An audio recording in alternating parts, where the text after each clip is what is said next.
morning, everybody. Jim Feist and Hank Goldberg. Hank, I know you had a little medical thing yesterday, and I hope you're able to talk.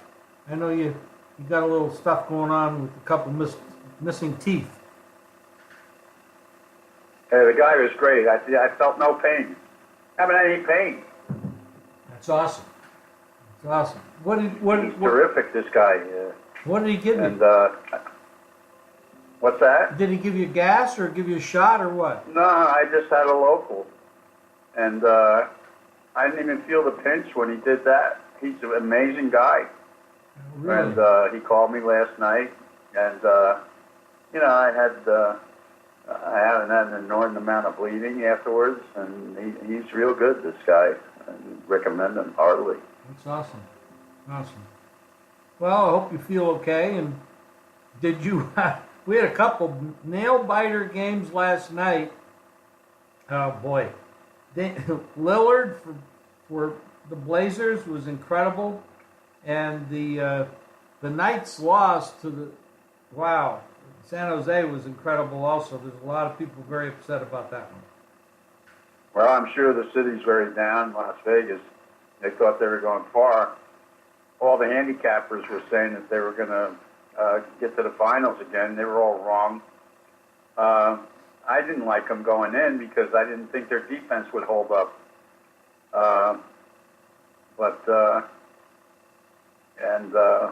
They gave up 4 goals in 5 minutes, something like that. I know. There were 10 minutes. With 10 minutes to go, they were up 3-0.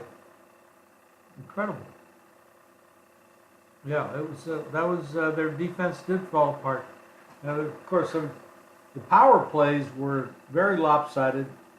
San Jose had a lot of power play opportunities. Well, they had a 10-minute penalty on one guy. Wow. It's kind of controversial. But they're gone. Yeah, Season's over. Yeah, they're City gone. can relax a little bit and then start worrying about the Raiders. You know something? These people, these fans, I saw somebody who was wearing a jersey, and a Knights jersey, and I asked her about the Knights. She didn't know anybody who plays for them. She just wears the jersey. Yeah, they're nice. They're nice jerseys. Everybody in town that wants the jersey. But, it's the Russell Westbrook is another failed season for him as far as playoffs are concerned. Very controversial player. He has tremendous ability, but from a shooting perspective, he really lacks. He was 11 for 31 last night. I mean, that's a lot of shots to take for a guy that hits 30% or less of his shots. Well, Lillard was amazing, and the shot that he made, not too many guys could have made. And it wasn't like he wasn't defended on the shot either, and it was an inordinately long shot that he took, and it went in beautifully. Didn't even hit any rim. And Lillard really carried that team. We'll see how far they can go, but I guess one guy's blamed for Oklahoma City, but the fact of the matter is, since they got rid of their best player, they haven't gone anywhere. Now, at one time, they had Westbrook, Durant, and James Harden on that team. And that just all fell apart. Pretty amazing. But, I got to tell you something. I'm not impressed with Houston. I don't think Houston's going to give Golden State much of a match. I think Harden is not playing well right now. And I don't think they're very well coached. They don't have any rhythm, or they don't distribute the ball amongst one another very well. They just bring the ball down. They get it to one guy who shoots from long range, and that's their offense. They have no inside game right now. I think Golden State's going to take them apart. I don't think they'll give Golden State much of a match. I think that series will go 5 games. Well, what's the story with Seth Curry? I mean, he's been a little spotty lately as well. What do you think about him? He has not been good the last 2 games. He's committed fouls. He looks a little slow, and he hasn't been hitting his shots. Okay, but he can drive. He can still get a drive to the inside when they. But I'll tell you, they've been double teaming him and trying to keep him from getting the ball. So he hasn't been getting that many shots, and I'm sure that Houston will try to do the same thing. But they got so many guys who can shoot, and they've got a great inside game. I think they just have too much for Houston. I don't like the way you talk about the last couple of games. I think Harden has had as many turnovers as he has baskets. Well, the one criticism of the way they play is all year long, Harden carries the team and does a tremendous amount of work, and he plays a lot of minutes. And when he gets to the playoffs, in the past, he has shown to be exhausted. And a lot, not just me saying it, I'm sort of repeating what a lot of people feel about it, that he comes in burned out. But he's been spending a lot of time on the bench last couple of games. Well, maybe that's what he needs, but we'll see. I mean, we got 2 big games tonight. The Clippers against Golden State's 14.5-point line, and Utah at Houston, and Houston is an 8.5-point favorite. So we've got 2 big favorites tonight. Most of the playoff games have not been competitive at all. We did get the one game last night that was amazing between Oklahoma City and Portland. But other than that, we've had a lot of blowouts and not very exciting. We do have some matchups coming up later in the week. We got Thursday night, we've got Denver at San Antonio, which should be a very good game. And then, of course, we've got Saturday, we've got Boston against Milwaukee and Philadelphia against Toronto. Now we're getting a little bit more of the cream of the crop, so you should start to get a little bit more competitive games, at least hopefully better television, that you're not looking at 20 and 30-point leads in the fourth quarter. Well, these games were, like, you take the Orlando series. Those games were over in the first 5 minutes. I know. Toronto just really blew them out after they lost one game. The truth of the matter is that a lot of these teams that got in there in the first round, although you can't say that about Orlando. Orlando played very well the last month and a half of the season, but they had nothing left once they got to the playoffs, and they played very poorly. They couldn't shoot the ball. For some reason, they couldn't get the ball to Ross enough after he was outstanding in the first game. He was denied the ball the rest of the time. And I think that there were just a lot of mismatches early in the playoffs. They talk about balance.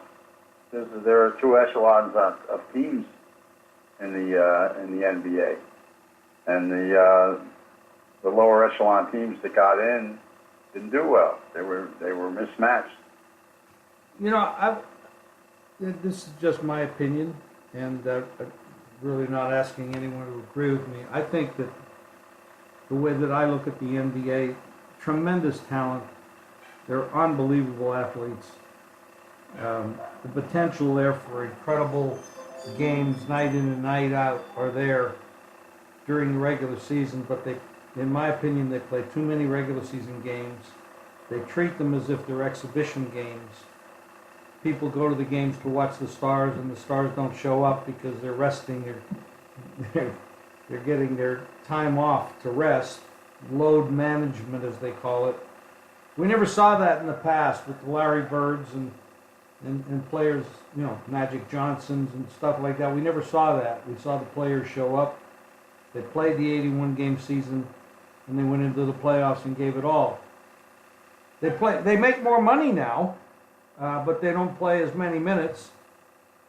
And then we get to the playoffs, and it's 32 teams in the league, and we get 16 of them, which is half the league goes to the playoffs, which I think is absolutely absurd. I think that there's some adjustments need to be made for less games being played in the regular season and less than 16 teams getting in the playoffs. That's just my opinion. I think then you'd get more competition, you'd get more exciting games instead of what we're getting now. And I know the league is prosperous, and I know they do well, and some of the markets do well, not all of them, of course. But I'd just like to see some changes made because the product potentially could be fantastic. They are unbelievable athletes and highly skilled. That's just me ranting. Well, there were some teams that had an outside chance of making the playoffs at the end. And because of that, I don't think they're going to cut down the number of teams. Well, if they're not hurting financially, they won't do anything. Because that's basically the only thing that ever makes anybody change anything. If they're not making enough money and their ratings aren't high enough, then you'll see changes. Otherwise, they'll just keep doing what they're doing. But we got the NFL draft going on, players, movements.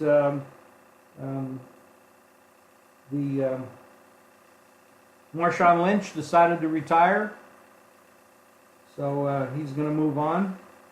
We got Russell Wilson with a huge contract. We got the draft coming up. We got player movement. We got free agency issues. It's getting interesting. Well, that was quite a trade that Kansas City pulled off. They got the top pass rusher from Seattle, and that's going to help Kansas City quite a bit. Kansas City is really gearing up for a title run by getting as much defensive help as they can, and they're going to be a team to keep an eye on next year. They came close this year, and you have to like the moves they're making. I do. What was the motivation for Seattle to make that move, in your opinion? Money. Cutting back money. Yeah, that is a big issue when they start. The one thing about Mahomes is he's still on a rookie contract, so they don't have to pay the kind of money they have to pay to a Russell Wilson. They have more money to spread around. That is the issue in the NFL now, is they try to get these young quarterbacks in, hope they develop quickly so they can take advantage of that rookie contract and spread the money around to offensive linemen, defensive players, wide receivers, et cetera, so that, but once they get to that contract period where like they got going on with Dallas now, they're going to have to deal with Dallas and Dak Prescott, whether he's going to be worth $25 million a year. And talent-wise, I don't think he is, but it's hard to find guys that can do the job, so they probably will have to pay him. But that'll hurt other positions. And it's they're going to they're going to want to keep him. That's the bottom line. And they've got some other guys that they're going to want to keep. Now the question is how many quarterbacks they're going to give in the first round. Now they're talking about as many as 4 or 5, and yet, aside from the top 3, not so sure about that many being worthy of first round picks. And the big question is Arizona and what they're going to do with Rosen. Yeah, do you think Arizona will take Murray? Will do what? Who do you think will go number 1? Well, Chris Mortensen, who I respect a lot, came on this morning and said that they're going to The reason that they hired this coach was because they wanted to fix their offense, and they think that Kingsbury is going to go for the quarterback. So because of this, he's so familiar with him, and Mortensen thinks that they're definitely going to take the quarterback. Well, He doesn't know what they're going to do with Rosen. with the way the league is developing and the type of quarterback Murray is, or potentially could be in the pros, he sort of fits. He does. I mean, it's a league that's changing. Mobility inside the pocket is important. Not necessarily running the ball, because I don't think you want your quarterback running too much anyway. But moving around and being able to move out of harm's way to get the pass off, and he has that. So yeah, it's the league is changing and going towards that skill level. We see it with Russell Wilson. He's been that way since he got into the league. He can run. He can move around in the pocket. He evades the pass rushers. He's very accurate with his arm, as Murray seems to be as well. So yeah, he could potentially be a great one. He needs the right coaching, of course, and he needs people around him, as they all do. So it's going to be interesting.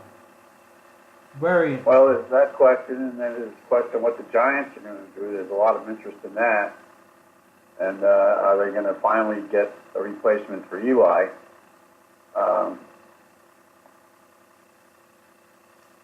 Well, Eli's 38 years old. He hasn't been as very effective, but their team has been down. There's not a lot around them.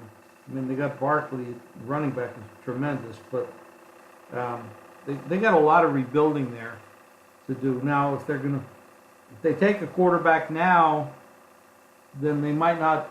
I mean, next year's quarterback draft supposedly is going to be better, but I don't think you ever really know anyway.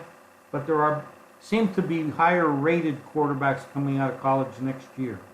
I don't know if they'll wait for that or not. Well, they say if Rosen was coming out this year, he'd probably be the second guy taken. Well, that's interesting. That's so. What, are they saying? Well, are they saying he wasn't coached well enough, or didn't have the right tools around him last year? Because he certainly didn't. You know, no, they didn't have the talent around him. How about his work ethic? And he was hurt part of the year too. True. Should be interesting. I'm looking forward to it. Right now, we've got college basketball. What's going on horse racing? I know we got some big races coming up. Kentucky Derby is a week from Saturday. That's big.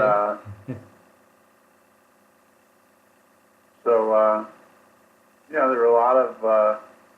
It's a pretty competitive race this year, and I think it's a good opportunity to make some money. Because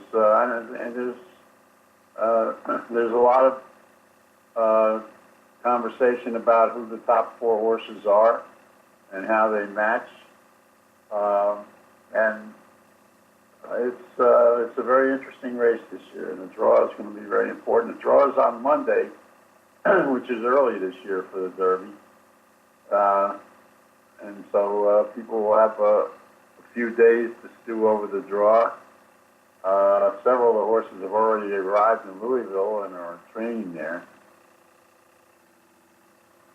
You know, that part of the country, and I'm just on a side note, that part of the country, there's been a lot of weather developing down in Texas and going up through the southern part of the country, southeastern part of the country, and up through those areas, through the Carolinas and Kentucky. A lot of storms, tornadoes, hailstorms, wind. I hope we don't get that in the mix for the Derby, because it has been going on for a couple months now, that pattern of weather. So let's hope that misses. Well, I've been watching the races at Keeneland, and they haven't been all that affected by the weather in Lexington. I know what the weather patterns have been, but they haven't been too bothered by weather. They haven't had too many cancellations. They haven't had any cancellations that I know of, and they've been able to train.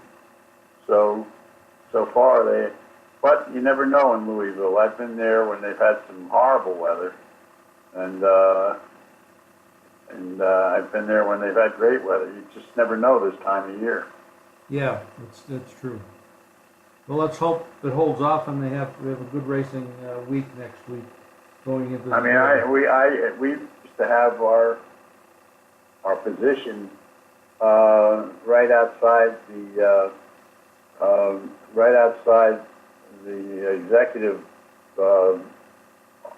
executive section indoors, where all the VIPs used to sit. We were right outside of that eating section, but we were outside, and we were covered up by a tent that almost blew away one year. Yeah. And they had some high winds and heavy rains, and it was and so we were on before the races. The main race came up for ESPN, and Kenny Mayne and I were positioned out there, and when we would get like 10 minutes off, we'd go inside to the VIP room to hang out. And I got to hang out with some very famous people. Used to sit with Hank Aaron and Frank Robinson quite a bit. And I got them to come on the show with us one year, the two of them together, which was quite a thrill. But anyway, that weather can be treacherous there. There's no question about it. No guarantees. But sometimes that track dries very fast, and they've got great groundskeeper there, and he keeps that track in pretty good shape. So, but a couple of years ago when Justify ran, it was a very sloppy track that day. Well, I know you'll be handicapping it, and you'll be coming up with a lot of winners. We'll have all of that right here on JimFeist.com. I want to mention something about baseball today. They're starting Blake Snell for Tampa Bay Rays today. It's an afternoon game, starts in about an hour and a half or so from now. He broke his toe moving a piece of furniture at his house, and he was on the disabled list for a couple of days. And he's going today. I have no idea how the toe's going to hold up, but I'm sure that they've done their due diligence and they wouldn't be starting him. I mean, the number is almost a 3-1, so I don't play those kind of play. But I did. This is just a freebie if anybody wants to get on it. I did lay 1.5 runs with them. Wasn't a bad price. 1.5 minus a quarter, and it's also possibly a first 5-inning bet. They're going up against Junis for Kansas City, and he has not been pitching that well. And Kansas City's not the worst team in baseball, but they're pretty close to it. White Sox are probably worse than them, but that's just one note today about him coming out. It's a little bit of a question about that toe, but I still like him. Stay on the Yankees. The more people I'm the Yankees... trying to tell you that the Yankees have good pitching. You're right. And you're right. And last night their starter took out them through 7 innings, and their setup guy gave up a few runs, but they still held on to beat the Angels. They've been a good play lately, and they're closing in on Tampa Bay. They're only 3 games behind them. Yeah, Boston did everybody a big favor. It would be when they beat Tampa Bay 3 in a row in Tampa last week. You're right. I stand corrected. The Yankees are playing very well, and the more people they put on the disabled list, the better they play. And it does come down to their pitching staff. They're pitching. And their farm system has been sending up some great players. It's true. I'll tell you something though. Sale failed again yesterday. I know. I bet Boyd against him yesterday. I mean, I like the way Boyd's pitching, but what the hell is wrong with Sale? I've never seen him pitch like this. Well, he's lost his fastball. That's the problem. Wow. He's going out there and throwing nothing but sliders. Wow. That's amazing how that happens. I've seen it happen to other athletes as well, but That's incredible. Let's see if they can mechanically figure it out, or it's going to be like this. I can't tell you. I'm not a pitching coach or a doctor. Yeah, we got to doctor ourselves these days. Hank, I'm going to run now. We're running over 25. That's long for this. So we'll talk again on Friday. Thank you. Feel better. Okay. Feel better, buddy. All right. Bye-bye. Thanks.